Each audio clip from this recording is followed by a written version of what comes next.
Hello everyone. जैसा कि हम एनसीईआरटी के क्वेश्चंस कर रहे थे, उसी सीरीज में हमें बायोलॉजी का एक चैप्टर है जिसके क्वेश्चन आंसर्स करने हैं एनसीईआरटी की बुक के अंदर वाले, जो कि एक्सरसाइज के भी होंगे और चैप्टर के बीच के भी होंगे। So I Lavina Kumawat welcoming you all at Scoreshala. I hope कि आप ये चैप्टर भूले नहीं होंगे, हाउ डू ऑर्गेनिज्म रिप्रोड्यूस, कि कोई भी ऑर्गेनिज्म जो है वो रिप्रोड्यूस कैसे करता है और वो क्यों करता है। क्या वो अपनी पॉपुलेशन को इंक्रीज करने के लिए करता है, या वो अपने बेनिफिट के लिए करता है, या सोसाइटी के बेनिफिट के लिए कर रहा है, या उसको पता है कि अच्छा मेरी स्पीशीज जो है आगे जाके चेंज होने वाली है, तो मैं उसमें भी अपना थोड़ा सा योगदान दे देता हूँ और वो रिप्रोडक्शन करता है। तो क्यों करता है, तो आई होप कि वो चैप्टर आपको पढ़ने के बाद इतना तो अभी समझ में आ गया होगा कि रिप्रोडक्शन क्यों होता है, कैसे होता है, जबकि वो हमारी बॉडी के लिए कंपलसरी नहीं है, फिर भी हम रिप्रोडक्शन करते हैं। तो उसका बड़ा सा जो रीज़न था, जो बड़ा सा क्वेश्चन मार्क का आंसर था, वो तो हमने आपको चैप्टर के बीच में दे ही दिया था। नाउ अब हमें देखना है सारे के सारे क्वेश्चंस कि आपके एग्जाम में क्वेश्चंस किस तरह से आने वाले हैं, सो दैट कि आप किसी भी क्वेश्चन में अटके नहीं और सारे क्वेश्चंस को आप अच्छे से अटेम्प्ट करके आए एग्जाम में। चलिए, सो एनसीईआरटी का जो फर्स्ट क्वेश्चन है that is what is the importance of DNA copying in reproduction. Chapter के बीच का ये क्वेश्चन है, बहुत ईजी है। जहां आपने स्टार्टिंग में पढ़ा था डीएनए कॉपी के बारे में, चैप्टर स्टार्ट होते ही जो फर्स्ट हमारा पैरा है, चैप्टर स्टार्ट जहाँ से शुरू हो रहा है, वो जो फर्स्ट पैरा है वही क्या दे रखा है, रिप्रोडक्शन के बारे में गिवन है। और उसके बाद हमें बताया गया कि रिप्रोडक्शन क्यों होता है, कैसे होता है। तो उसके अंदर एक वर्ड आया था डीएनए कॉपी, कि डीएनए कॉपी होता है। डीएनए कॉपी हो रहा है, क्यों हो रहा है, रिप्रोडक्शन के टाइम होता है। कैसे होता है, क्यों होता है, और क्या उसकी इंपॉर्टेंस है। भाई कोई भी काम अगर हो रहा है उसका एक रीज़न होना चाहिए, उसकी एक इंपॉर्टेंस होनी चाहिए। तो क्या इंपॉर्टेंस है उसकी, तो उसकी इंपॉर्टेंस ये है कि भाई डीएनए कॉपी अगर नहीं होगा तो क्या नहीं होगा, हमारे अंदर जीन ट्रांसफर नहीं होंगे, और जीन ट्रांसफर नहीं होंगे तो जो मदर और फादर से जो कैरेक्टर्स आपको मिलने वाले थे वो कैरेक्टर्स आपको नहीं मिलेंगे। और जब वो कैरेक्टर्स नहीं मिलेंगे तो हम लोग हमारे मदर और फादर के मैच कैसे होंगे। हम जब हमारा डीएनए मैच करवाया जाता है तो हमारा डीएनए हमारे मदर और फादर दोनों से मैच कर जाता है। तो वो मैच कैसे होगा अगर वो कॉपी नहीं होगा। तो भाई हम क्या है, हमारे पेरेंट की हम फोटोकॉपी तो है। भाई हमारे पास एक पेज है, सपोज अगर मुझे वो किसी और को देना है तो मैं क्या करूंगी, उसकी फोटोकॉपी करवाऊंगी। तो हमारे पेरेंट जो है, अगर उनको हम अपने ही जैसा कोई नया ऑर्गेनिज्म अगर चाहिए होगा तो वो क्या करेंगे, अपनी फोटोकॉपी करेंगे। तो अपने आप को जेरोक्स मशीन में डाल तो सकते नहीं है, तो वो क्या करते हैं, अपना अपना डीएनए एक्सचेंज करते हैं और उसके साथ क्या होता है, डीएनए कॉपी होता है। तो उस डीएनए कॉपी की वजह से ही क्या होगा, हमारे जीन जो होते हैं वो ट्रांसफर हो जाते हैं। और साथ ही साथ क्या होता है, और जब डीएनए कॉपी होता है तो कुछ कैरेक्टर हमारी मदर से हमारे पास आ जाते हैं और कुछ कैरेक्टर हमारे फादर से हमारे पास आ जाते हैं। इसीलिए हम हमारे फादर या मदर की कार्बन कॉपी कहलाते हैं। भले ही हम दिखते नहीं है, बट सिर्फ कुछ कुछ जो हमारे कैरेक्टर्स मैच कर जाते हैं उसकी वजह से हम हमारे मदर या फादर की कार्बन कॉपी कहलाते हैं। कई बार होता है ना, शादी वगैरह में जाते हो तो जो साइड में जो आंटीज बैठी होती है वो आंटीज बोलते हैं अच्छा ये तो अपनी मदर की कार्बन कॉपी है। क्यों है, हो सकता है हमारा वे ऑफ टॉकिंग उनको लगा होगा मदर जैसा, या हमारा बॉडी स्ट्रक्चर उनको मदर के जैसा लगा होगा, या हमारा फेस कट उनको हमारी मदर के जैसा लगा होगा। ठीक है, चलिए, सो आंसर कैसे लिखना है, what is DNA. First DNA क्या होता है, डीऑक्सीराइबोन्यूक्लिक एसिड होता है। ठीक है, डीऑक्सीराइबोन्यूक्लिक एसिड है, is the genetic material found in the chromosomes. Chromosomes पता होगा आपको, न्यूक्लियस के अंदर क्या होते हैं, क्रोमोसोम्स होते हैं। उन क्रोमोसोम्स के ऊपर क्या होते हैं, जेनेटिक मटेरियल और डीएनए होता है, which are present in the nucleus of a cell. The DNA is information site. DNA क्या होती है, information site for making proteins, and each specific type of protein leads to specific type of body design. अगर हर एक जो नया protein बनता है, क्यों बनेगा, जब डीएनए कॉपी होगा। डीएनए कॉपी होगा तो क्या होगा, दो डीएनए मिक्स होंगे। भाई एक मदर का आया, एक फादर का आया, दोनों ने अपना अपना डीएनए खुद का पुराना वाला तो दिया नहीं होगा ना, कि चलो ठीक है मेरे पास जो डीएनए वो तुम ले लो। उसकी एक कॉपी आई है हमारे पास, तो जब उसकी एक कॉपी हमारे पास आई है तो दोनों का जब मिक्स होगा तो मिक्स होकर क्या होगा, एक नया डीएनए बन जाएगा, एक नया प्रोटीन बनेगा। वो नया प्रोटीन क्या करेगा, हमारे अंदर कुछ नए कैरेक्टर्स को लेकर आएगा, हमारे अंदर जो बॉडी डिजाइन होगा उसको कुछ नया टाइप वो लेकर आएगा। Thus, it is the DNA molecule that determines the body designs of an individual. Therefore, it can be concluded that it is the DNA that gets transferred from parents to offsprings and makes them look similar. DNA basically क्या होता है, देखो parents से transfer होता है body offspring के अंदर, और क्या करता है ये उनको सिमिलर बनाता है। सिमिलर होते नहीं है लेकिन फिर भी कुछ कैरेक्टर्स के अंदर ये हमें उनसे सिमिलर बनाता है। हो सकता है हमारे बालों का कलर, हमारी आंखों का कलर, हमारी वॉइस, हमारा वे ऑफ टॉकिंग, हमारा बॉडी स्ट्रक्चर, हमारा बॉडी का कलर, ये सारा कुछ हो सकता है हमारे या तो मदर से या हमारे फादर से मैच हो जाए। क्यों होगा, बिकॉज ऑफ डीएनए, उसके अलावा वो मैच नहीं हो सकता। ये देखो क्या हुआ, ये डीएनए है, डीएनए से क्या बना, एक नया प्रोटीन बना और उस प्रोटीन से क्या बना, बॉडी का स्ट्रक्चर बन गया। तभी तो हम हमारे मदर के बिल्कुल सेम नहीं नजर आते, और कुछ कैरेक्टर्स भले मिल जाएंगे लेकिन फिर भी हम पूरा सेम नजर नहीं आएंगे। चलिए,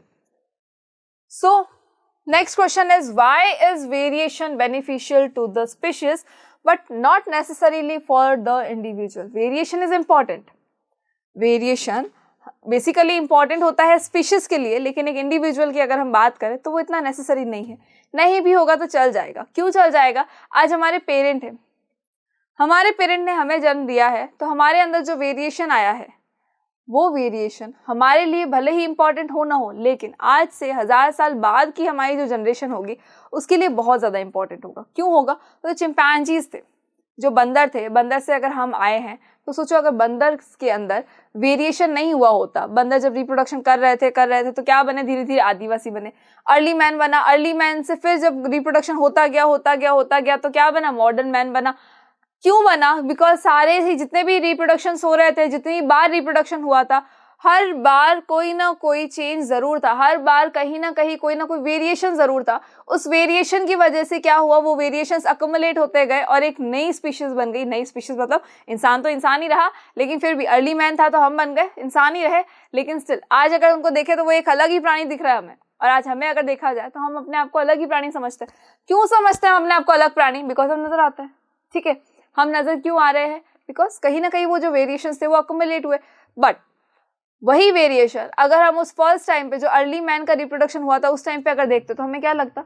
कोई चेंज नहीं है, बस ठीक है बॉडी स्ट्रक्चर में चेंज हो गया, लेकिन ठीक है ये भी अर्ली मैन है, ये भी अर्ली मैन की तरह नजर आ रहा है, तो चेंज तो है।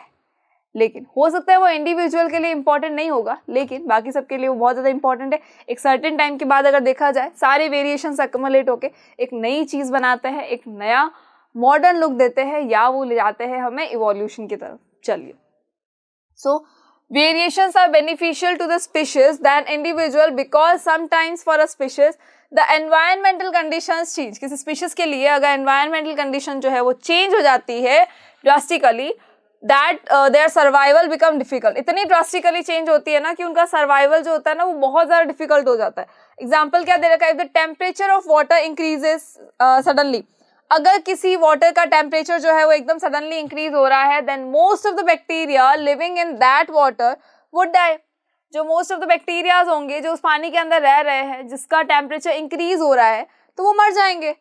Only few variants that are resistance to heat would be able to survive. जिनके अंदर रेजिस्टेंस आ चुका है, जिनके अंदर वो चेंज आ चुका है, जिनके अंदर वो वेरिएशन आ चुका है कि वो अपनी बॉडी को उसके हिसाब से एडजस्ट कर सकते हैं, उस टेम्परेचर के अंदर भी अपने आप को सर्वाइव कर सकते हैं, तो वो लोग सर्वाइव कर जाएंगे, लेकिन बाकी जितने भी होंगे वो सारे मर जाएंगे।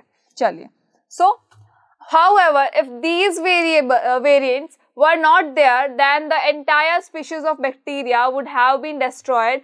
Thus these variants help in the survival of the species। However all variations are not necessarily beneficial for individual organism। भले ही एक वेरिएशन जो था वो एक सिंगल पर्सन के लिए इंपॉर्टेंट नहीं था, एक सिंगल ऑर्गेनिज्म के लिए इंपॉर्टेंट नहीं था, लेकिन सपोज एक पॉन्ड है, ठीक है, ये एक पॉन्ड है, इस पॉन्ड के अंदर क्या है, बहुत सारे बैक्टीरियाज है, इस पॉन्ड के अंदर ये देखो बहुत सारे बैक्टीरियाज है। क्या हुआ, इस पॉन्ड का टेम्परेचर जो था वो बहुत ज़्यादा इंक्रीज हो गया, इस पॉन्ड का टेम्परेचर इंक्रीज हो गया। जैसे ही इस पॉन्ड का टेम्परेचर इंक्रीज हुआ तो इस पॉन्ड का टेम्परेचर इंक्रीज होते ही क्या हो गया, कुछ बैक्टीरियाज जो थे वो मर गए, मोस्ट ऑफ द बैक्टीरियाज मर गए, लेकिन जिन्होंने अपने अंदर ऑलरेडी चेंज कर लिया था, जो इस चीज़ के लिए एडप्ट हो चुके थे, वो नहीं मरे, वो जिंदा रह गए। देखो ये सारे के सारे देखो ये इस टेम्परेचर की वजह से मर गए, ये कुछ जो आपको बैक्टीरियाज नजर आ रहे हैं बस ये रह गए, ठीक है, ये रह गए। इसका मतलब क्या हुआ, क्या इनकी स्पीशीज खत्म हो गई?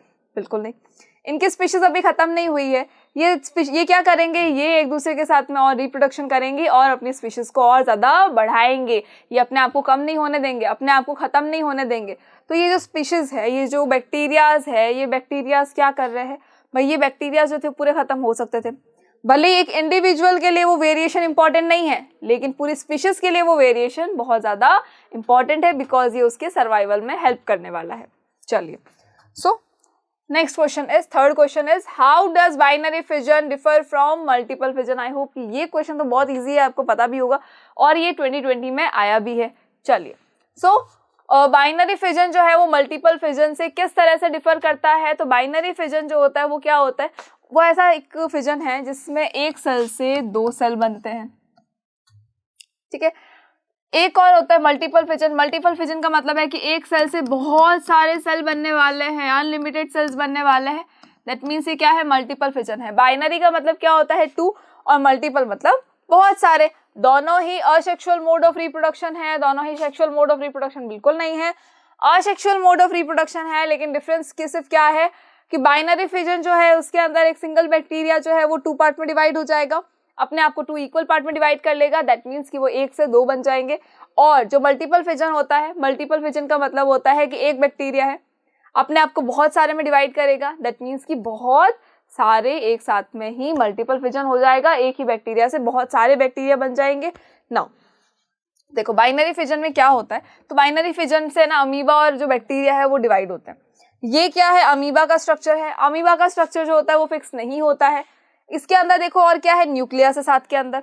नाउ अमीबा का ये जो न्यूक्लियस है, ये न्यूक्लियस क्या होगा, ये स्ट्रेच होने की कोशिश करेगा, ये न्यूक्लियस स्ट्रेच होने की कोशिश करेगा। सबसे पहले जब डिवाइड होना होगा तो सबसे पहले कौन डिवाइड होगा, न्यूक्लियस ही डिवाइड होगा। न्यूक्लियस के बाद होगा ये साइटोप्लाज्म, जो ये अंदर फ्लूइड फिल है वो होगा।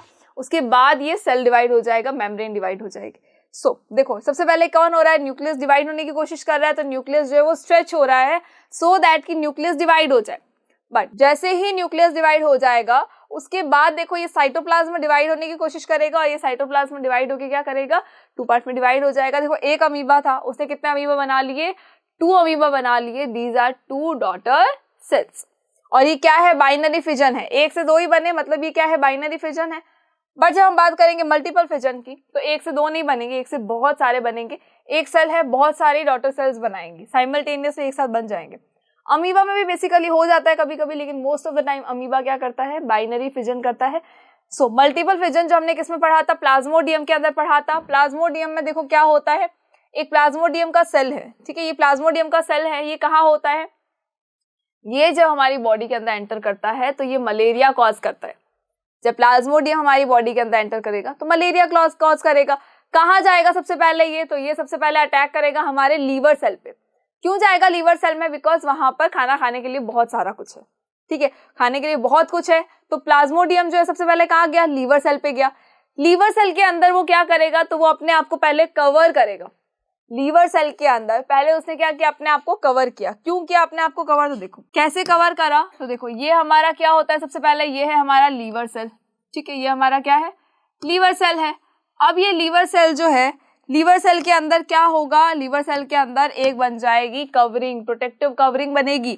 इसके अंदर प्लाज्मोडियम प्रेजेंट है, लेकिन प्लाज्मोडियम के ऊपर पहले क्या बन जाएगी, प्रोटेक्टिव कवरिंग। इस कवरिंग को बोलते हैं सिस्ट, इस कवरिंग को क्या कहेंगे, सिस्ट कहेंगे। नाउ इस सिस्ट के अंदर क्या होता है, हमारा प्लाज्मोडियम जो है अभी प्रेजेंट है। ये कौन है, हमारा प्लाज्मोडियम है। ये कौन है हमारा, ये है हमारा प्लाज्मोडियम। नाउ लीवर सेल था, लीवर सेल के अंदर कौन आ गया, लीवर सेल के अंदर आया एक प्लाज्मोडियम। प्लाज्मोडियम ने क्या किया, अपने चारों ओर एक कवरिंग बना ली, प्रोटेक्टिव कवरिंग, जिसको हम कहते हैं सिस्ट। ये प्रोटेक्टिव कवरिंग क्यों बनाई है, सो दैट कि हमारी बॉडी की WBCs जो है वो इसको खत्म ना कर सके, ठीक है। इसके बाद क्या होगा, अब ये प्लाज्मोडियम जो है ये इसके अंदर कंटिन्यूअसली मल्टीपल फिजन करता रहेगा, करता रहेगा और करता ही रहेगा, तो बहुत सारे सेल्स में कन्वर्ट हो जाएगा। देखो ये सिस्ट है, इस सिस्ट के पास देखो बहुत सारे ये न्यूक्ली बन गए, बहुत सारे ये प्लाज्मोडियम के सेल्स बनने लग गए। जब ये बहुत सारे हो जाएंगे और सिस्ट की दीवार के ऊपर क्या होगा, सिस्ट की वॉल के ऊपर थोड़ा सा प्रेशर लगेगा, तो सिस्ट जो है वो फट जाएगा। सिस्ट फटेगा, साथ ही लीवर सेल भी फटेगा, और जैसे ही ये फटेगा तो बहुत सारे जो प्लाज्मोडियम बन गए थे वो सारे प्लाज्मोडियम हमारी बॉडी के बाकी सारे लीवर सेल्स के पास जाएंगे, या अदर जगह जाके फिर क्या करेंगे, मलेरिया कॉज करेंगे। मतलब खुद पहले एक आया था अंदर, उसने क्या किया, आपने जैसे बहुत सारों को बनाया, बहुत सारों को बनाने के बाद हमारी बॉडी के सारे पार्ट्स में उसको भेज दिया, सो दैट कि फिर हमें क्या हो गया, मलेरिया हो गया। तो ये क्या है, ये मल्टीपल फिजन है। पहले एक था बट उसके बाद बहुत सारे बन गए, तो ये क्या हो गया, मल्टीपल फिजन हो गया। बाइनरी फिजन का मतलब क्या हुआ, एक था 2 ही बने, बात खत्म, फ्री। चलो the next thing is, how will an organism be benefited if it reproduces through spores. एक ऑर्गेनिज्म को बेनिफिट क्यों होता है अगर वो स्पोर से रिप्रोडक्शन करता है। स्पोर्स के थ्रू रिप्रोडक्शन करेगा तो क्या होगा, भाई स्पोर्स के नाम से ही समझ में आ गया होगा कि we are talking about spore formation. हम किसकी बात कर रहे हैं? हम बात कर रहे हैं स्पोर फॉर्मेशन की। स्पोर फॉर्मेशन की बात हम क्यों कर रहे हैं? बिकॉज हमने स्पोर की बात करी, स्पोर जहां आएगा वहां स्पोर फॉर्मेशन ही तो होगा। चलो, तो स्पोर जो होता है उसका एडवांटेज क्या होता है? तो भाई जब एक टाइम के अंदर जब स्पोरेंजियम फटेगा, स्पोरेंजियम के बर्स्ट होते ही बहुत सारे स्पोर्स गिरेंगे, और जहां जहां बहुत सारे स्पोर्स गिरेंगे वहां पर क्या बन जाएगा? एक स्पोरेंजियोफोर बन जाएगा नया। सो देखो, एक ही स्पोर की बात कर रहे हैं हम, बहुत सारे, एक स्पोरेंजियम था, बर्स्ट हुआ, बहुत सारे स्पोर्स बने। क्या ये बेनिफिशियल नहीं है? डेफिनेटली है ये बेनिफिशियल। चलिए, उसके अलावा देयर आर मेनी एडवांटेजेस, बहुत सारे एडवांटेजेस होते हैं स्पोर फॉर्मेशन के। क्या क्या एडवांटेजेस हो सकते हैं? कोई भी अगर ऑर्गेनिज्म है स्पोर्स के थ्रू या स्पोर फॉर्मेशन के थ्रू कर रहा है, कौन करता है? राइजोपस करता है, जो कि स्पोर फॉर्मेशन के थ्रू अपने आप को ग्रो करता है, अपने आप को रिप्रोड्यूस करता है। ब्रेड मोल्ड हो गई आपके घर के ऊपर, घर के अंदर जो रोटी के ऊपर जो फफूंद आती है वो हो चुकी है। ये सारी चीजें क्या होती है? ये स्पोर फॉर्मेशन से होती है। सो स्पोर फॉर्मेशन के बेनिफिट क्या होते हैं? सबसे पहला तो यही है कि स्पोरेंजियोफोर जो है, स्पोरेंजियोफोर के ऊपर होता है स्पोरेंजियम, उस स्पोरेंजियम में से बहुत सारे स्पोर्स निकलेंगे, और लार्ज नंबर ऑफ स्पोर्स निकलेंगे तो large number of spore formation होगा ना। चलिए, large numbers of spores are produced in one sporangium, ठीक है, ये तो हमारा एक बेनिफिट है ही। उसके अलावा कौन सा बेनिफिट हो सकता है हमें?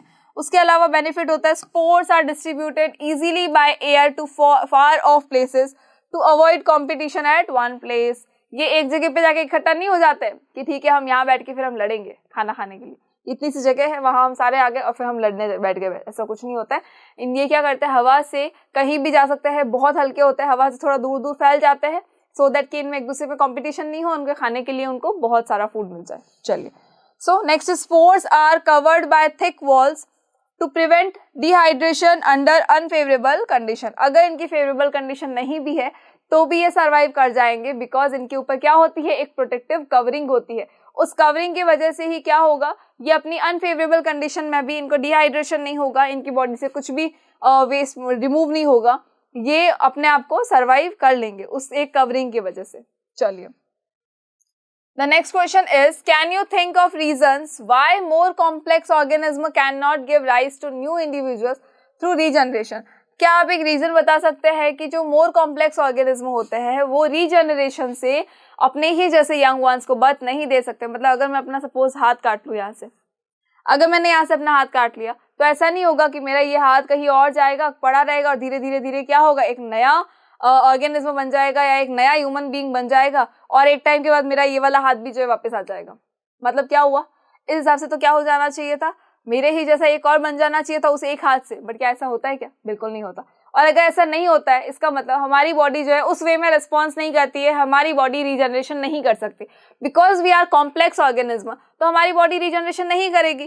क्यों नहीं करेगी? देखो, सारे ही काम के लिए क्या होता है? डिफरेंट डिफरेंट सेल्स होते हैं। कोई भी काम ले लो, हमेशा डिफरेंट डिफरेंट सेल्स होंगे। अब मैं हूँ, आप सोचो एसएसटी पढ़ा देंगी तो वो तो पॉसिबल नहीं है ना। तो जब ये पॉसिबल नहीं है, इसका मतलब क्या हुआ? मैं तो एक ही सब्जेक्ट पढ़ाऊंगी।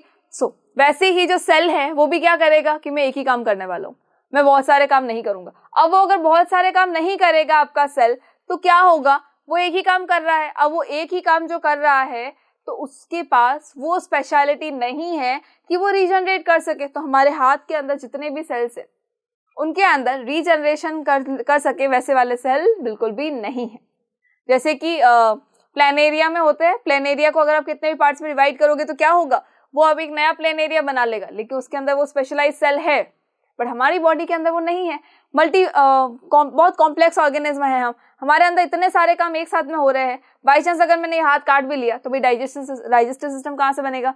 लंग्स कहाँ से आएंगे? हार्ट कहाँ से आएगा? तो ये तो पॉसिबल नहीं है। और जब ये पॉसिबल नहीं है, इसका मतलब कॉम्प्लेक्स ऑर्गेनिज्म जो है वो रीजनरेशन नहीं कर सकते।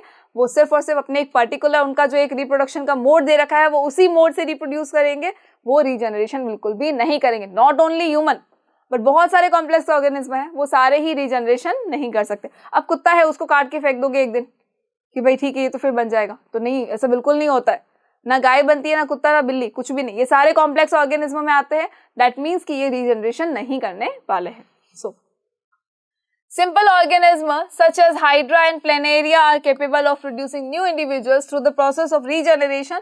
The process of regeneration involves the formation of new organism from its body parts. Definitely regeneration का मतलब क्या होता है? बॉडी का कोई भी एक पार्ट लिया और उससे एक नया ऑर्गेनिज्म बन गया।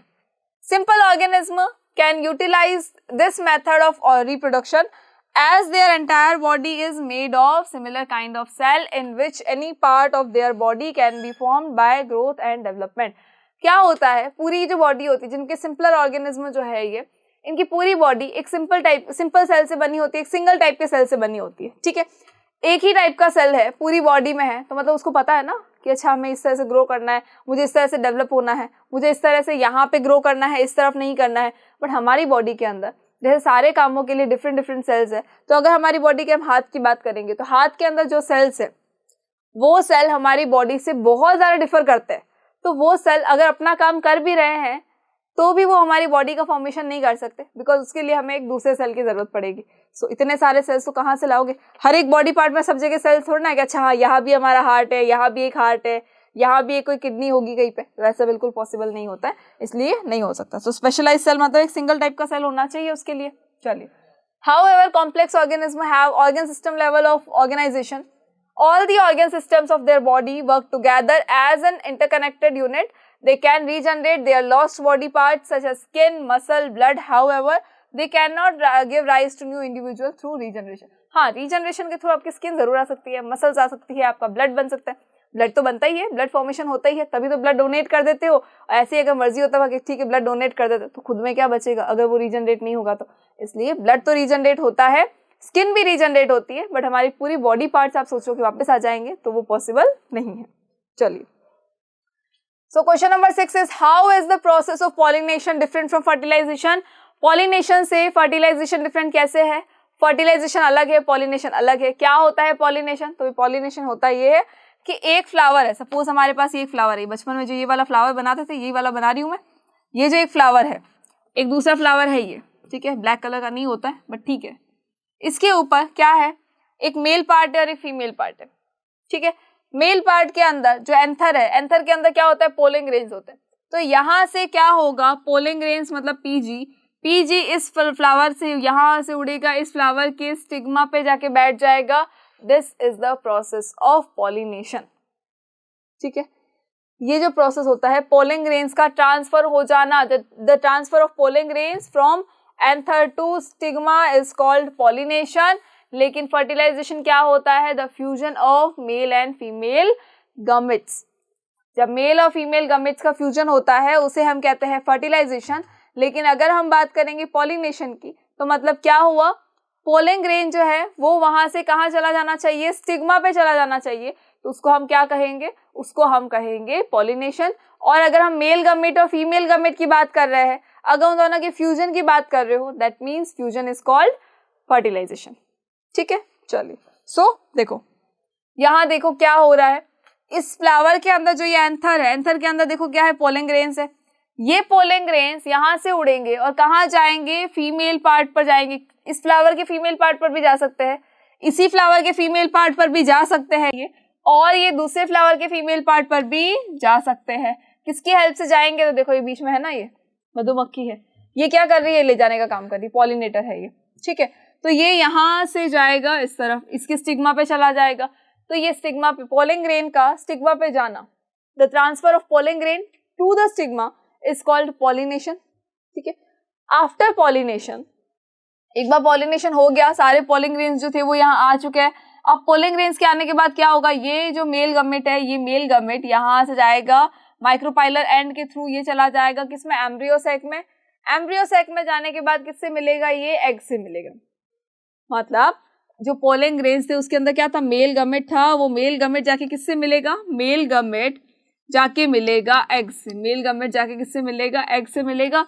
It is the process of fertilisation, ठीक है। आई होप कि ये चीज क्लियर हो गई होगी। चलिए, तो फर्टिलाइजेशन और पॉलिनेशन दोनों ही डिफरेंट है।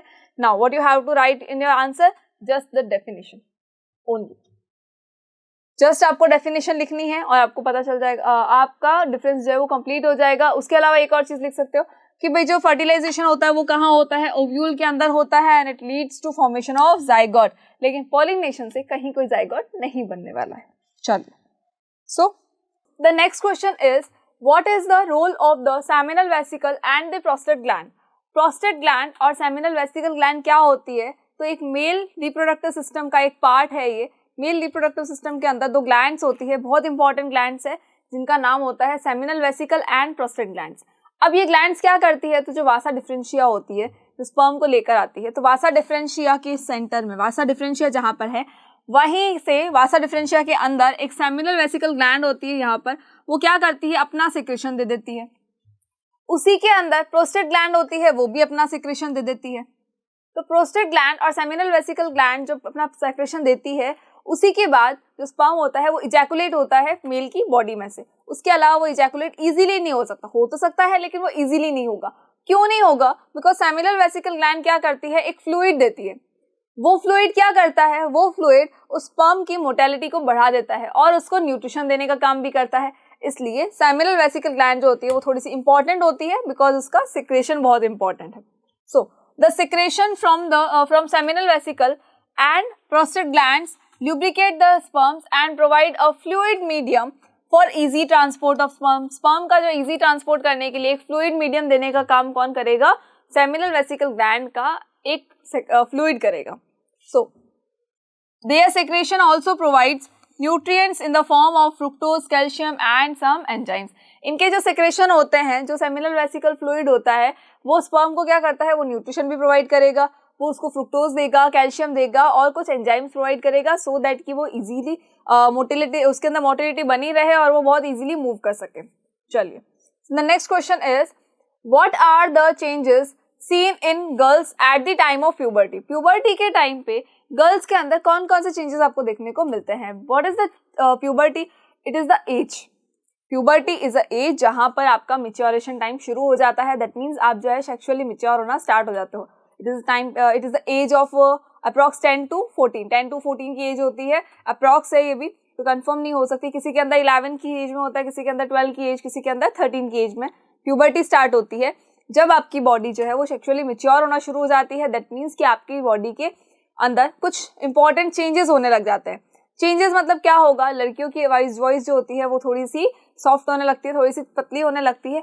लड़कों की आवाज़ जो होती है वो थोड़ी सी भारी होने लगती है ना। उनकी बॉडी जो है वो शेप में आने लगती है। थोड़ा सा उनका जो बॉडी का शेप होता है वो कर्व वाला हो जाता है। प्राइवेट एरियाज के अंदर हेयर आना स्टार्ट हो जाते हैं। ऑयल ग्लैंड्स जो होते हैं वो एक्टिवेट हो जाते हैं और बॉडी से जो फेस के ऊपर ऑयल का सिक्रेशन जो होता है वो बढ़ जाता है। पिंपल्स आना शुरू हो जाते हैं। तो ये सारी चीज़ें क्या है? ये प्यूबर्टी की एज के अंदर होने वाले चेंजेस हैं। You are at the age of puberty, so आपको पता होगा कि आपकी बॉडी के अंदर क्या क्या चेंजेस हो रहे हैं। चलिए, सो सेकेंडरी सेक्सुअल कैरेक्टरिस्टिक्स जो होते हैं गर्ल्स के अंदर वो किसकी वजह से आते हैं? वो आते हैं प्यूबर्टी की एज के अंदर आ जाते हैं। वैसे तो प्राइमरी जो होता है वो हमें जन्म से ही मिलता है, मतलब हमारे जो रिप्रोडक्टिव ऑर्गन्स होते हैं वो। चलिए, so it is increase in breast size and darkening of skin of the nipples present at the tips of the breast. ठीक है, appearance of here in the genital areas, genital areas के अंदर जो hair है वो appear होने लग जाते हैं। Appearance of here in other areas of skin like under arms, face, hands and legs, मतलब बॉडी के कुछ पार्ट्स के अंदर जो है हेयर आना शुरू हो जाते हैं। Increase in the size of uterus and ovary, uterus और ओवरी की साइज जो होती है वो इंक्रीज होने लग जाती है। एज आई टोल्ड यू कि जो रिप्रोडक्टिव ऑर्गन्स होते हैं वो मेच्योर होना शुरू हो जाते हैं और जब वो मेच्योर होना शुरू होंगे दैट मीन्स कि उनकी साइज जो होती है वो थोड़ी सी इंक्रीज होना शुरू हो जाती है। और बिगनिंग ऑफ मेंस्ट्रुअल साइकिल शुरू हो जाते हैं। बॉडी में से एक सेक्सुअल हार्मोन जो होता है वो भी सेक्रेट होने लग जाता है। Now more secretion of oil from the skin which results in the appearance of pimples. Body से यानी फेस जो है, फेशियल जो ऑयल ग्लैंड्स है वो एक्टिवेट हो जाते हैं और ऑयल जो उसका सेक्रेशन जो है वो बढ़ जाता है। जब ऑयल का सेक्रेशन बढ़ेगा दैट मीन्स क्या होगा? पिंपल्स आना शुरू हो जाएंगे। सो देखो क्या हो रहा है, skin gets oilier definitely, whole body gets curvier obviously, hair under the arms हो सकता है, हिप बोन्स जो है वाइडर हो जाती है, वेट गेन हो जाता है हिप्स पे, लेग मसल्स थोड़ी सी स्ट्रॉन्गर हो जाती है, प्यूबिक हेयर स्टार्ट हो जाते हैं और ब्रेस्ट का डेवलपमेंट शुरू हो जाता है। These are the science of puberty. चलिए, the next question is how does the embryo get nourishment inside the mother's body. Mother की बॉडी के अंदर जो एम्ब्रियो होता है वो अपने आप को नरिश कैसे करता है? मतलब एक मदर अपनी वॉर्म के अंदर बेबी को 9 मंथ तक रखती है, तो जब 9 मंथ तक रख रही है तो बेबी पूरा तो एक साथ में फॉर्म होता नहीं है। जब वो पूरा नहीं होता तो क्या होता है? मेल गमीट और फीमेल गमीट के फ्यूजन से बनेगा जाइगोट और जाइगोट से बनेगा एम्ब्रियो, एम्ब्रियो से बनेगा बेबी। इन सबको बनने के लिए न्यूट्रिएंट्स की रिक्वायरमेंट होती है। वो न्यूट्रिएंट्स की रिक्वायरमेंट फुलफिल कैसे होगी? तो वो न्यूट्रिएंट्स की रिक्वायरमेंट फुलफिल होती है प्लेसेंटा के थ्रू।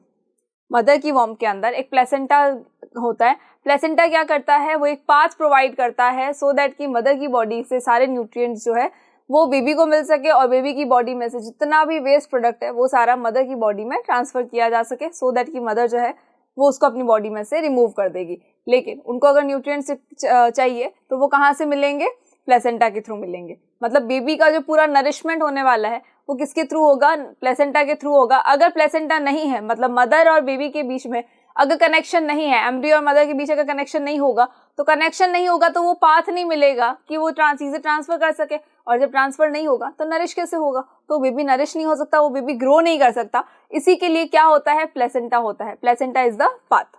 चलिए, so the embryo develops inside the mother's body for about 9 months inside the uterus. The other tissue surroundings the embryo develop finger like projections called villi. जो uterus होता है, uterus के अंदर क्या होता है, जो आउटर टिश्यूज होते हैं वो क्या करते हैं, एम्ब्रियो के सराउंडिंग्स में फिंगर लाइक प्रोजेक्शंस को बना देते हैं, जिनको कि हम बोलते हैं villi. These villi are surrounded by uterine tissue and maternal blood. ये जो फिंगर लाइक प्रोजेक्शंस होते हैं, जो विली होते हैं, ये किससे सराउंडेड होते हैं, ये यूट्रिन टिश्यू से सराउंडेड होते हैं या ये मैटरनल ब्लड से सराउंडेड होते हैं, पूरा का पूरा उनसे घिरे हुए होते हैं। They provide a large surface area for exchange of oxygen and nutrients. ये एक लार्ज सरफेस एरिया देते हैं सो दैट कि ऑक्सीजन और न्यूट्रिएंट्स का क्या हो सके, ट्रांसफर हो सके। Also there is a special tissue called placenta which is embedded in the uterine wall. Uterine wall के अंदर एक स्पेशल टिश्यू एम्बेडेड होता है जिसको हम कहते हैं placenta. Placenta is a kind of एक तरह से बोल रहे हैं पाथ बोल सकते हैं हम उसको, ठीक है। The embryo receives the oxygen and nutrients from the mother's blood via the placenta. अगर मदर की ब्लड में से न्यूट्रिएंट्स या ऑक्सीजन की रिक्वायरमेंट है बेबी को, तो वो कहाँ से फुलफिल होगी, वो प्लेसेंटा के थ्रू ही फुलफिल होने वाली है। The waste material produced by the embryo are also removed through the placenta.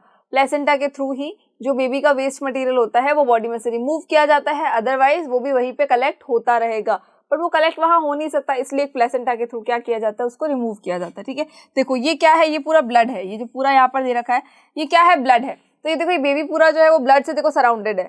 पास में ये वाला जो स्ट्रक्चर बना है ये क्या है, ये प्लेसेंटा है, जो कि इस बेबी से कनेक्टेड है। इस बेबी से कनेक्टेड क्या है, प्लेसेंटा कनेक्टेड है, सो दैट कि इसको सारा का सारा न्यूट्रिएंट्स मिलता रहे, इसको सारी चीजें मिलती रहे और अपनी बॉडी से ये वेस्ट मटेरियल को भी रिमूव कर सके। चलिए, the next question is, if a woman is using a copper T will it help in protecting her from sexually transmitted disease? तो बिल्कुल भी नहीं। Copper T is a structure जो क्या करता है, सिर्फ एग और स्पर्म की मीटिंग नहीं होने देता है, लेकिन अगर सेक्सुअली ट्रांसमिटेड डिजीज किसी को है तो वो उसके पार्टनर को डेफिनेटली हो सकती है। भले ही वो फीमेल चाहे कॉपर टी का यूज कर रही हो, बट स्टिल उसको सेक्सुअली ट्रांसमिटेड डिजीज जो है वो ट्रांसमिट हो सकती है, वो उससे नहीं बच सकती, ठीक है, ये इससे प्रिवेंट नहीं होगा। चलिए, the next question is, asexual reproduction takes place through budding in. Asexual जो रिप्रोडक्शन होता है वो बडिंग किस में होती है, तो बडिंग जो होती है वो होती है ईस्ट के अंदर। भी खमन ढोकले याद है ना, हमें केक भी याद होगा, उसके अंदर क्या होता है, ईस्ट होता है। ईस्ट क्या करता है, बडिंग करता है, और बडिंग करके क्या कर रहा है, अपने आप को रिप्रोड्यूस करता है, अपने आप को ग्रो करता है। सो बडिंग किस में होती है, देखो अमीबा में हो नहीं सकती, क्योंकि यहाँ पे क्या होता है, बाइनरी फिजन होता है। प्लाज्मोडियम को तो कैसे भूल सकते हैं, मल्टीपल फिजन होता है जो हमारे लीवर सेल पे अटैक करता है। लेशमानिया है, ये भी हमारा बडिंग में नहीं आएगा, दैट मीन्स कि किस में कौन आएगा, बडिंग में यीस्ट आने वाला है। चलिए, so which of the following is not a part of the female reproductive system in human beings? Human beings के अंदर फीमेल रिप्रोडक्टिव सिस्टम का पार्ट कौन सा नहीं है, ये देखना। नॉट वाले को पहले ही ना हाईलाइट कर देना कि हाँ हम नॉट की बात कर रहे हैं, हम यस की बात नहीं कर रहे कि हाँ फीमेल रिप्रोडक्टिव पार्ट बताना है। तो फर्स्ट आपने पढ़ा ओवरी एंड टिक कर दो कि ठीक है, ovary is the part of female reproductive system, तो ये गलत हो जाएगा, बिकॉज हमें क्या बोला है, ऐसा वर्ड बताना है, ऐसा एक पार्ट बताना है जो फीमेल रिप्रोडक्टिव सिस्टम का पार्ट बिल्कुल भी नहीं है। तो ओवरी तो फीमेल रिप्रोडक्टिव सिस्टम का पार्ट है, बिल्कुल है। यूट्रस भी है, ये भी है। फेलोपियन ट्यूब भी है, डेफिनेटली है। तो कौन नहीं है, वासा डिफरेंशिया नहीं है। तो वासा डिफरेंशिया क्या है, वासा डिफरेंशिया अगर फीमेल रिप्रोडक्टिव सिस्टम का पार्ट नहीं है तो फिर ये क्या है, तो ये है मेल रिप्रोडक्टिव सिस्टम का पार्ट, ठीक है। चलिए, the next question is, the anther contains. Anther के अंदर क्या होता है, बच्चे तेरी मुट्ठी में क्या है, ये वाला याद करवाया था ना, क्या कहा था कि ये जो आपका स्टेमन होता है, स्टेमन क्या होता है, the male part of the flower. That is स्टेमन। स्टेमन के दो पार्ट होते हैं, इट इज फिलामेंट, जो ये नीचे वाला पार्ट था ये क्या होता है, ये होता है फिलामेंट। और इसके ऊपर क्या होता है, इसके ऊपर देखो यहाँ पर लोब लाइक स्ट्रक्चर होता है। इस लोब लाइक स्ट्रक्चर को हम कहते हैं anther. It is lobe like structure, it is called anther, इसको हम कहते हैं एंथर। नाउ इस एंथर के अंदर क्या होता है, तो एंथर ने अपनी मुट्ठी में क्या दबा के रखा है, द पोलन ग्रेन्स दबा के रखे हैं। एंथर की मुट्ठी में क्या है, पोलन ग्रेन्स है, जिसका कि ट्रांसफर होता है। तो एंथर की मुट्ठी में क्या है, पोलन ग्रेन्स है। देखो सेपल्स हो नहीं सकते, ओव्यूल्स बिल्कुल नहीं है, कार्पेल बिल्कुल भी नहीं हो सकता, what is it, pollen grains होंगे। ओव्यूल्स कहाँ होंगे, ओव्यूल तो फीमेल पार्ट है, मेल पार्ट में कैसे हो सकता है। चलिए, so the next question is what are the advantages of sexual reproduction over asexual reproduction. Sexual reproduction के एडवांटेजेस बताने हैं। अगर हम बात करें सेक्सुअल रिप्रोडक्शन की और हम बात करते हैं असेक्सुअल की, तो हमें पता है कि सबसे ज़्यादा इंपॉर्टेंट और सबसे ज़्यादा अच्छा वाला रिप्रोडक्शन कौन सा होता है, जो हमारे लिए बेनिफिशियल होता है, वो होता है सेक्सुअल रिप्रोडक्शन। क्यों होता है, तो भाई उसको कुछ एडवांटेज होंगे ना। उसके क्या एडवांटेज होते हैं, तो सिंपल सा है। सबसे पहला एडवांटेज तो क्या होता है कि सेक्सुअल रिप्रोडक्शन से होता है वेरिएशन। असेक्सुअल रिप्रोडक्शन में जो प्रोजेनी बनेगी वो हमेशा आइडेंटिकल होगी अपने पेरेंट के, लेकिन सेक्सुअल रिप्रोडक्शन में जो प्रोजेनी बनेगी इट्स नॉट कंपलसरी कि वो अपने पेरेंट के आइडेंटिकल हो, वो हमेशा उसके अंदर कोई ना कोई चेंज जरूर होगा। क्यों होगा, बिकॉज जब 50-50% डीएनए मिलेगा तो कहीं ना कहीं एक नया प्रोटीन बनेगा, और वो नया प्रोटीन कुछ नया लेकर आएगा, तो वो कुछ नया जो है वही तो है वेरिएशन। और वेरिएशन जो होता है जब वो आगे जाके अक्यूमुलेट होंगे, अक्यूमुलेशन हो के क्या हो जाएगा, एक टाइम आएगा जब एक नई स्पीशीज का बॉन्ड हो जाएगा, और जो पुरानी वाली स्पीशीज है वो कंटिन्यूअस चलेगी और एक नई स्पीशीज भी बन चुकी है। तो हमारे लिए बेनिफिशियल कौन सा होगा, सेक्सुअल रिप्रोडक्शन होगा, बिकॉज असेक्सुअल रिप्रोडक्शन से कभी भी इवोल्यूशन नहीं होता है, कभी उससे नई स्पीशीज नहीं बनने वाली है। क्यों नहीं बनने वाली है उससे, बिकॉज जब हम बात कर रहे हैं एक सेल की, भले ही वो एक सेल जो है वो 2 सेल को बना रहा है, लेकिन दोनों ही आइडेंटिकल है, दोनों ही पेरेंट सेल के जैसी ही है, दोनों के अंदर कोई वेरिएशन नहीं है, कोई चेंज नहीं है। जब कोई चेंज नहीं है तो वेरिएशन तो है ही नहीं, और वेरिएशन नहीं है तो इवोल्यूशन कहाँ से आएगा, नई स्पीशीज कैसे बन जाएगी। ठीक है, तो असेक्सुअल मोड ऑफ रिप्रोडक्शन जो होता है वो अच्छा है, लेकिन sexual mode of reproduction better है। ठीक है, चलिए एडवांटेजेस क्या होंगे, in sexual reproduction more variations are produce, ज्यादा वेरिएशंस होंगे, thus it ensures survival of species in a population। ये ensure करता है किसी species के survival के लिए। The new formed individual has characteristics of both the parents। जो नया एक इंडिविजुअल बनेगा उसके अंदर दोनों ही पेरेंट के कैरेक्टरिस्टिक्स होंगे, ऐसा नहीं कि सिर्फ एक के होंगे। मेंडल वाला एक्सपेरिमेंट याद है ना, मेंडल वाले में क्या था, अगर 2 नए प्रोजेनी को लिया है, अगर 2 अलग अलग प्रोजेनी को लिया है तो कुछ नया बना था। तो हम भी क्या कर रहे हैं, हमारे अंदर भी तो यही है। अगर हमें मदर से मिला है कुछ, अगर फादर से मिला है, तो दोनों को मिला कि क्या हम मदर और फादर के सेम लग रहे हैं क्या, बिल्कुल नहीं लग रहे। हम उनसे डिफरेंट है, और हम इतना डिफरेंट है कि हो सकता है कि आगे जाके क्या करेंगे, हम एक नई प्रोजेनी को जन्म देंगे, एक नई स्पीशीज को जन्म देंगे, और स्पीशीज नहीं भी होगी, ह्यूमन ही होंगे, बट स्टिल वो थोड़ा सा डिफरेंट होंगे। क्यों होंगे डिफरेंट, और किस वे में डिफरेंट होंगे, अब वो तो हमें नहीं पता। लेकिन हाँ, अर्ली मैन से अगर हमारे तक आने में इतना चेंज हो सकता है, तो हमसे 1000 साल बाद अगर देखेंगे तो एक वास्ट चेंज ही दिखेगा। चलिए, the next question is what are the functions performed by the testes in human beings। human beings के अंदर testes का function क्या होता है, तो what are testes? testes are always in pair। testes जो होती है वो हमेशा पेयर में होती है। क्या होता है ये मेल रिप्रोडक्टिव सिस्टम का एक पार्ट है, एक मेल रिप्रोडक्टिव सिस्टम का एक स्पेशल पार्ट है जो बॉडी से बाहर की तरफ होता है और एक पाउच लाइक स्ट्रक्चर में रहता है। उस पाउच लाइक स्ट्रक्चर को हम कहते हैं स्क्रोटम।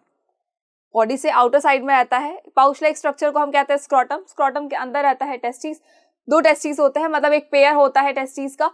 काम क्या करता है, अच्छा फर्स्ट थिंग तो ये कि वो आउटर साइड में क्यों होता है, because of the temperature variation. Body से 2-3 डिग्री टेम्परेचर जो है उसको थोड़ा सा कम चाहिए होता है, इसलिए वो बॉडी से बाहर होता है। सो टेम्परेचर वेरिएशन की वजह से वो बॉडी से बाहर रहेगा, बाहर की तरफ हैंग होता हुआ रहेगा। नाउ काम क्या करता है वो, तो वो करता है प्रोड्यूस स्पर्म को प्रोड्यूस करता है और एक हार्मोन को प्रोड्यूस करता है। It is the production house of the hormone and sperm. Hormone का नाम क्या है, टेस्टोस्टेरोन। टेस्टोस्टेरोन जो कि सेकेंडरी सेक्सुअल कैरेक्टर्स लाता है बॉयज के अंदर। मतलब बॉयज की जब एज आती है प्यूबर्टी की, उस टाइम पे उनके अंदर जो चेंजेस होते हैं वो चेंजेस किसकी वजह से होते हैं, वो चेंजेस होते हैं टेस्टोस्टेरोन की वजह से।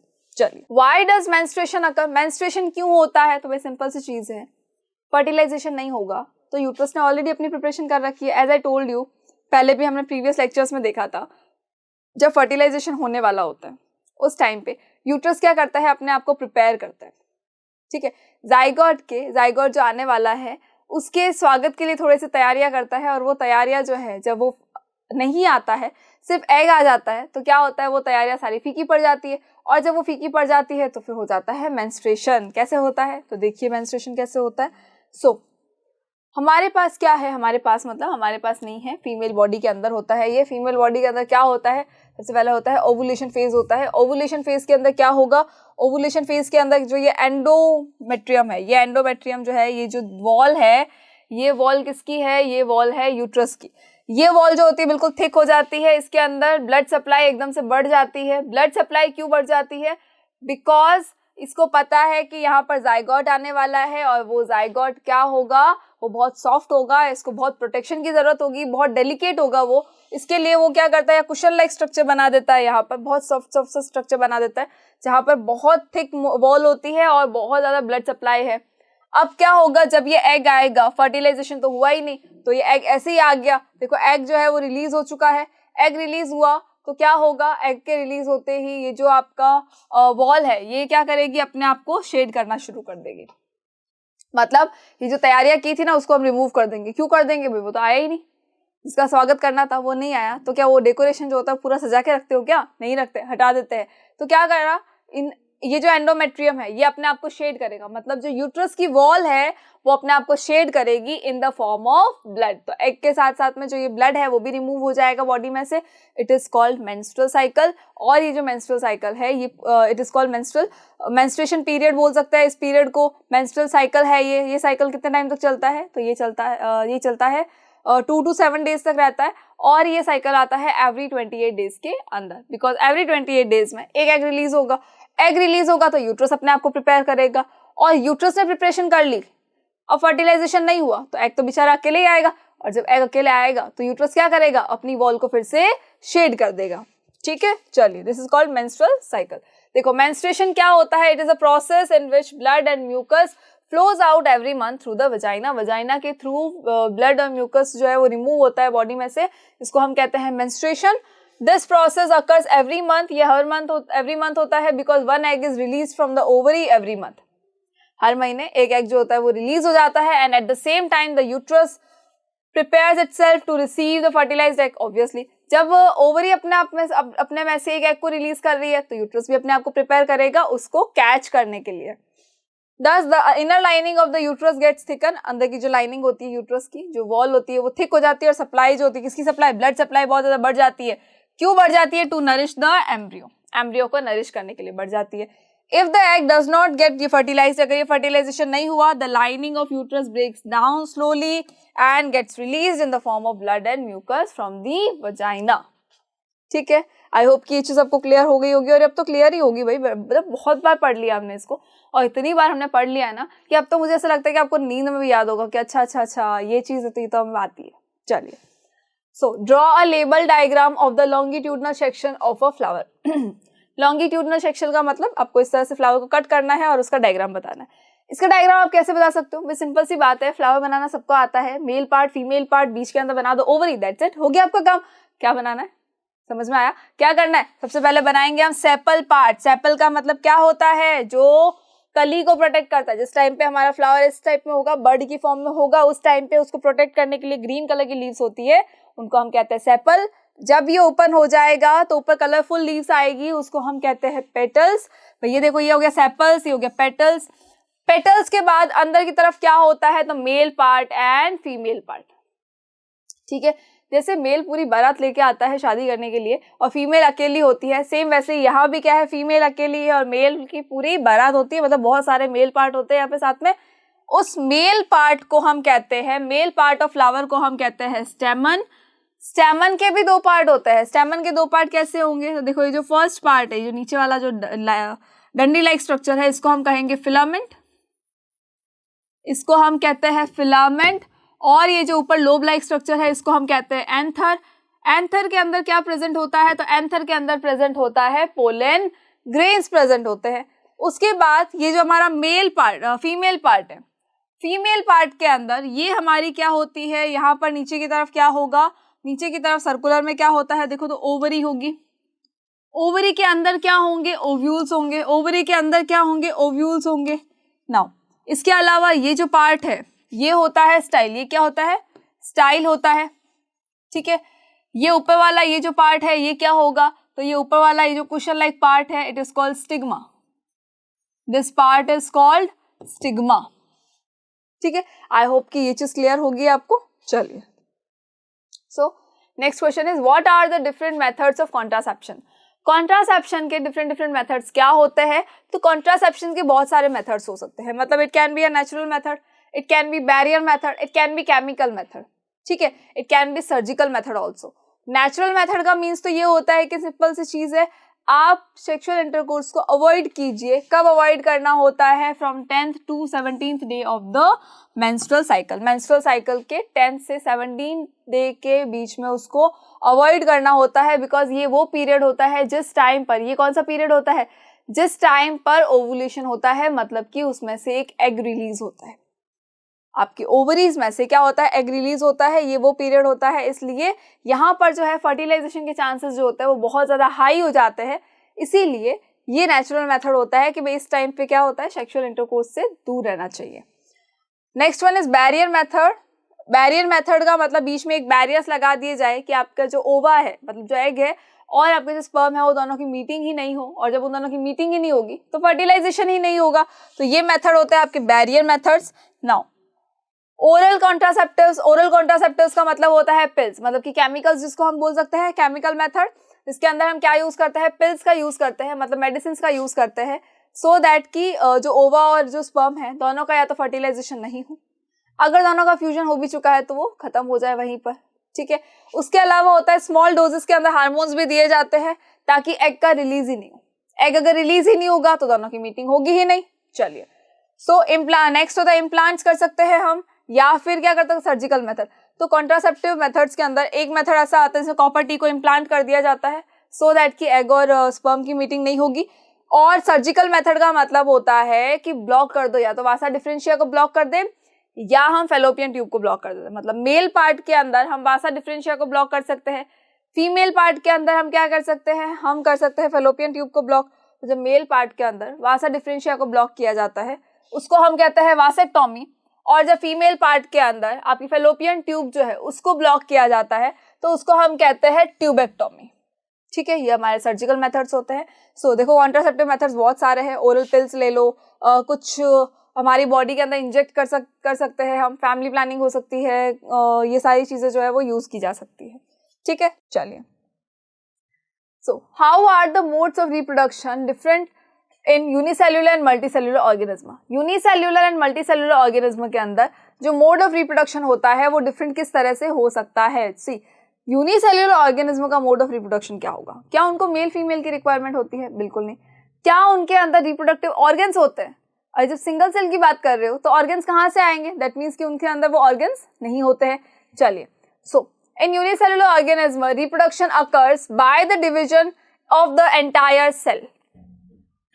यूनिसेल्युलर ऑर्गेनिज्म के अंदर रिप्रोडक्शन कैसे होता है, एक सिंगल सेल जो है उसका ही डिवीजन कर दिया जाएगा। जब सेक्सुअल रिप्रोडक्शन होता है, सपोज ह्यूमन बॉडी है, ह्यूमन बॉडी के अंदर जब रिप्रोडक्शन होगा क्या उसकी बॉडी 2 पार्ट में डिवाइड हो जाती है, बिल्कुल नहीं, नहीं होती है ना। क्यों नहीं होती, बिकॉज हमारे अंदर स्पेशलाइज्ड रिप्रोडक्टिव सेल्स है, स्पेशलाइज्ड रिप्रोडक्टिव ऑर्गन है, उसकी वजह से रिप्रोडक्शन होता है। लेकिन यूनिसेल्युलर ऑर्गेनिज्म में क्या होगा, वो जो सिंगल सेल है वही 2 पार्ट में डिवाइड हो जाएगा और 2 डॉटर सेल्स बना देगा, ठीक है। इसके अंदर कौन कौन से प्रोसेस आते हैं, बडिंग आता है, और क्या आता है इसके अंदर, स्पोर फॉर्मेशन आ सकता है, फिजन आ सकता है, बडिंग आ सकता है, ठीक है। ये सारी चीजें क्या होती है, असेक्सुअल मोड ऑफ रिप्रोडक्शन, जो कि यूनिसेल्युलर ऑर्गेनिज्म के अंदर होती है। चलिए, so in unicellular organism reproduction occurs by the division of the entire cell. The modes of reproduction in unicellular organism can be fission, budding, etc. Whereas in multicellular organism, specialized reproductive organs are present. As I told you कि जो हमारे अंदर क्या होता है, specialized reproductive organs होते हैं, लेकिन unicellular organism के अंदर ऐसा नहीं हो सकता. Therefore, they can reproduce by complex reproductive methods such as vegetative propagation, spore formation, etc.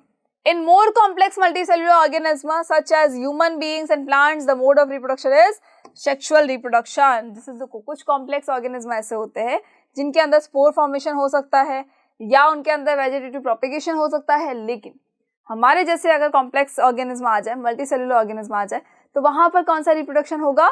Sexual reproduction होगा. ठीक है, I hope कि ये चीज़ clear होगी आपको. चलिए, the next question is how does reproduction helps in providing stability to populations of species. Species की population में stability देने का काम कौन करता है, किस तरह से help होता है, reproduction कैसे help कर सकता है? तो reproduction जो होता है वो population की stability में बहुत ज़्यादा help करता है. क्यों करता है? अगर reproduction नहीं होगा तो क्या होगा?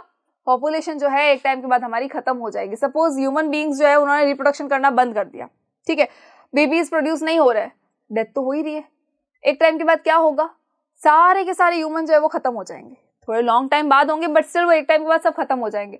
और जब वो खत्म हो जाएंगे तो क्या हुआ? ह्यूमन बीइंग्स को फिर किताबों में कोई देखेगा? कौन देखेगा भाई? किताबें लिखने वाला ही नहीं बचेगा तो किताबें देखेगा कौन? कोई नहीं देखेगा. उसके बाद तो सब भूल ही जाओ. फिर अर्थ धीरे धीरे क्या होगा? ऑर्गेनिज्म खत्म होने लगेंगे. चलो, जैसे कि डोडो पक्षी है, वो क्या था? एक्सटिंक्ट हो चुका है. क्यों हो चुका है? बिकॉज उसकी सारी स्पीशीज जो है वो खत्म हो चुकी है, इसलिए वो एक्सटिंक्ट हो गया. वैसे ही अगर रिप्रोडक्शन नहीं होगा तो पॉपुलेशन जो है उसकी स्टेबिलिटी नहीं बनी रहेगी. सेकेंड थिंग, सपोज एक ह्यूमन बीइंग है, ठीक है, ये बेचारा ह्यूमन बीइंग है, इसने एक बीबी को बर्थ दी. एक फीमेल है, ये फीमेल है, फीमेल ह्यूमन बीइंग है, ठीक है, इसके बाल वाल बना लो, ये लो, इसके बाल वाल बना लेते हैं हम, छोटी वोटी बना लेते हैं. ये है फीमेल. इस फीमेल ने क्या किया? एक बेबी को बर्थ दिया, ठीक है, एक बेबी को बर्थ दिया. अब पता चला कि वो जो बेबी है वो तो इंसान है ही नहीं. इंसान नहीं है तो क्या है? कोई जानवर है. Is it possible? नो, ये चमत्कार पॉसिबल नहीं है. इट्स अ मिरेकल, जो कि सपनों में भी नहीं हो सकता है. ठीक है, तो ये नहीं हो सकता. इसका मतलब क्या होता है? ह्यूमन बीइंग जो है वो ह्यूमन को ही बर्थ देगा, डॉग जो है वो डॉग को ही बर्थ देंगे, कैट जो है वो कैट को ही बर्थ देगी, काऊ है काऊ को ही बर्थ देने वाली है, शेर है वो शेर को ही बर्थ देगा, सांप है वो सांप को ही बर्थ देगा. अपने एक दूसरे को बर्थ नहीं दे सकते. ऐसा नहीं है कि शेर जो है वो सांप को जन्म दे रहा है या सांप जो है वो एक बिल्ली को जन्म दे रही है. ऐसा बिल्कुल पॉसिबल नहीं होता है. इट मीन्स कि पॉपुलेशन की स्टेबिलिटी को बनाने में रिप्रोडक्शन बहुत ज़्यादा हेल्प करता है. Living organism reproduce for the continuation of a particular species. Particular species के कंटिन्यूएशन के लिए क्या होता है? रिप्रोडक्शन होता है. अगर रिप्रोडक्शन नहीं होगा तो एक टाइम के बाद वो खत्म हो जाएंगे. इसलिए अपनी पॉपुलेशन को स्टेबल रखने के लिए भी क्या होता है? रिप्रोडक्शन किया जाता है. It helps in providing stability to the population of species by producing a new individual that resembles the parent. This is the reason why cat gave birth to only cats or dog gave birth to only dogs. Therefore, reproduction provides stability to populations of dogs and cats or any other species. ठीक है, देखो क्या हो रहा है. Dog जो है वो डॉग को ही जन्म दे रहा है, कैट जो है वो कैट को जन्म दे रही है, इंसान तो भाई इंसानों को ही जन्म दे रहे हैं. कितनी भी पीढ़ियां उठा के देख लो, हमेशा इंसान को ही जन्म दिया है. क्यों दिया है? सो दैट कि हमारी पॉपुलेशन की स्टेबिलिटी जो है वो बनी रहे. ठीक है, आई होप कि ये सारी चीज़ें क्लियर होगी. एंड अब हम पहुंच चुके हैं हमारे last, I think second last और लास्ट क्वेश्चन के ऊपर, सो दैट कि उसके बाद आपके सारे क्वेश्चन जो है वो कंप्लीट होने वाले हैं. जाना कहीं नहीं है. कुछ लास्ट क्वेश्चन है, चाहे ये हो चाहे कोई और हो, लेकिन जाना कहीं नहीं है, बिकॉज खत्म होने वाला है. उसके बाद सारे क्वेश्चन खत्म हो जाएंगे इस चैप्टर के, और आपको चैप्टर जो है कंप्लीटली रिवाइज भी हो जाएगा. So the next question is what could be the reason for adopting contraceptive methods. Contraceptive methods को अडॉप्ट करने के कौन कौन से रीजन हो सकते हैं? क्यों अडॉप्ट करें हम कॉन्ट्रासेप्टिव मेथड्स? क्यों नहीं हम बच्चे पैदा कर लेते? भाई कॉन्ट्रासेप्टिव मेथड्स का यूज करना बहुत ज़्यादा जरूरी है. क्यों जरूरी है? To prevent unwanted pregnancies. जो अनवांटेड प्रेगनेंसीज होती है उनको प्रिवेंट करना है तो भी हमें कॉन्ट्रासेप्टिव मेथड्स चाहिए. हमें पॉपुलेशन को कंट्रोल करना है, बर्थ रेट को कंट्रोल करना है तो भी हमें क्या चाहिए? तो भी हमको चाहिए contraceptive methods. To prevent the transfer of sexually transmitted disease. Sexually transmitted disease जो होती है वो ट्रांसमिट ना हो, उसके लिए भी हम क्या यूज करते हैं? कॉन्ट्रासेप्टिव मेथड्स का यूज करते हैं. चलिए, सो आई होप कि आपको सारे क्वेश्चंस जो है वो बहुत अच्छे से क्लियर हो गए होंगे. और अगर आपको सारे ही क्वेश्चंस बहुत अच्छे से क्लियर हो चुके हैं, दैट मीन्स कि आपने क्या किया है? अपने चैप्टर को पूरा का पूरा खत्म कर लिया है. चैप्टर आपने पढ़ लिया है, क्वेश्चन आंसर्स भी आपने पढ़ लिए हैं. अब अच्छे से अगर रिवाइज हो गया है तो एक बार सेल्फ स्टडी कर लो और एग्जाम के अंदर 95 प्लस लाने की कोशिश कीजिए.